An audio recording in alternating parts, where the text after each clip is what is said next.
sensitibo pong balita na babalot sa kontrobersya ang Kabataan Party List dahil sa mga umano'y sexual abuse incidents sa organisasyon.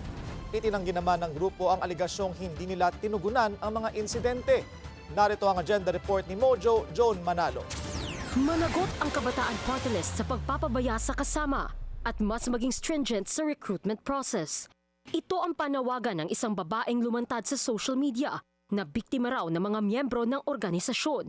Sa magkakasunod na post sa Facebook, ikinuwento niya na hindi raw tinugunan ng Kabataan Party List ang kanyang sitwasyon matapos umano siyang ginahasa ng isang lalaking miyembro nito. Dagdag niya, hindi raw magkahiwalay ang accommodation ng lalaki at babae sa kanilang headquarters. Wala rin daw maayos na supervision sa kanilang shared space.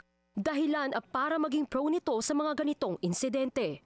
Isinalaysay din niya na pangatlong sexual abuse incident na ang nangyari sa kanya bago pa magbigay ng mental health support ang organisasyon. Mula rin daw 2023 to 2025 ay magkakaibang tao ang nang abuso sa kanya sa loob ng grupo. Sagot ng Kabataan Party List National President na si Julius Cantiga, inaasikaso na nila ang kasong ito magmula pa noong natanggap nila ang ulat. Ilang linggo na ang nakalipas. Sinikap din daw ng Kabataan Party List na alalayan ang biktima. Kasama na rito ang pagbuo ng disciplinary complaint, pagsasagawa ng investigasyon at pagbibigay ng access to mental health professionals para sa psychological first aid. Paglilinaw din ni Cantiga, hindi parte ng National Executive Committee ang akusadong miyembro at nasa ilalim na ito ng preventive suspension.